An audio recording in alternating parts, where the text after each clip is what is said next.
নিজের কষ্টার্জিত অর্থে জমি কিনে আজ গভীর সমস্যায় পড়েছেন উত্তর ত্রিপুরার ধর্মনগর মহকুমার অন্তর্গত পূর্ব ফুলবাড়ি গ্রাম পঞ্চায়েতের ২ নম্বর ওয়ার্ডের বাসিন্দা মকরম আলী।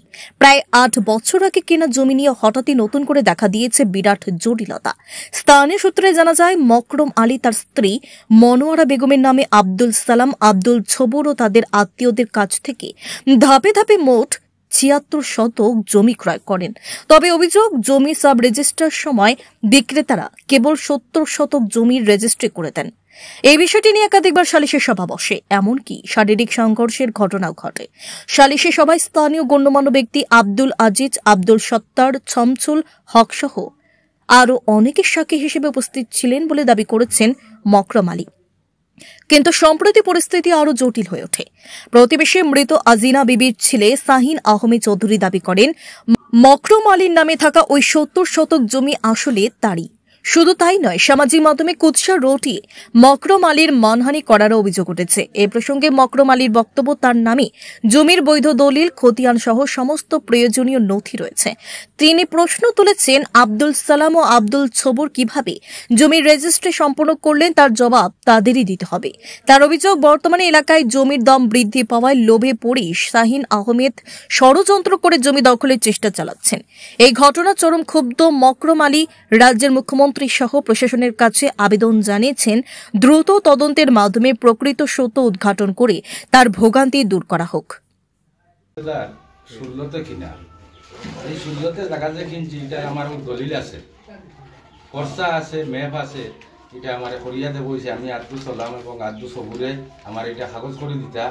আমি জায়গাটা কিনছি, তার দুই ফুফু, এক বোন আর এক ভাইয়ের কাছ থাকিয়া ২২ শতক করে, ৩ জনের কাছ থেকে, একজনের কাছ থেকে ১০ শতক।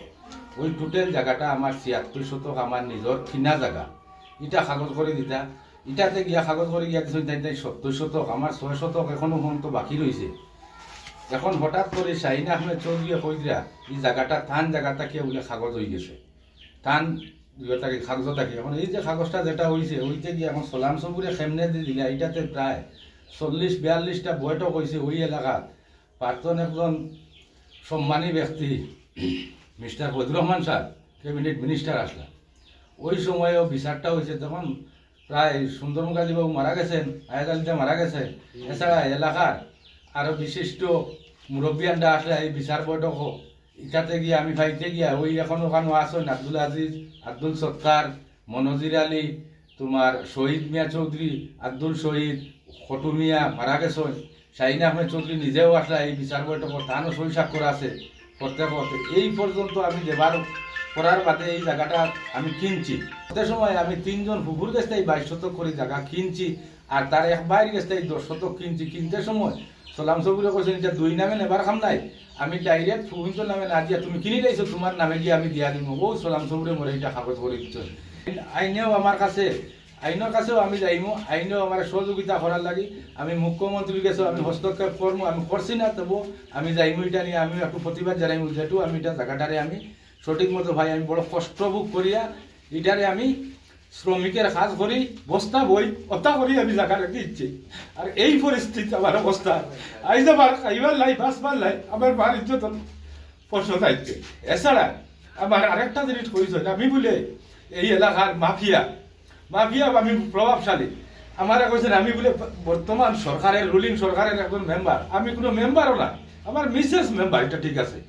কিন্তু এই যে প্রভাবটা কইয়া এলাকার মানুষের বলে বে বিচার মানি না, এলাকার যদি বিচার মানি না, তাহলে এলাকার এমন মুরব্বী একজনে মরে খক্কা বলে আমি ও কথা কইছি, আর বিচার মানছে না বা বইছে না। আমি প্রত্যেকের কাছে আবেদন করিয়া আমার এমন কোনো মানুষ কক বলে ওরা ২ জনে আইয়া কইছি তুমি বিচার বৈঠক বইছো না, তাহলে আমি আমার কোনো যার দাবি নাই, আমি কোনো যার দাবি করতাম না। আপনি কি খুঁজছেন বিশুদ্ধ পানীয় জল? তাহলে আজই বেছে নিতে হবে অত্যাধুনিক প্রযুক্তি ও পরীক্ষা নিরীক্ষার মাধ্যমে প্রস্তুতকারী পানীয় জল একমি। বিশুদ্ধ জলে সুস্থ জীবনের মূল চাকাঠি। Acme package drinking water. Bureau report, news Tripura 24।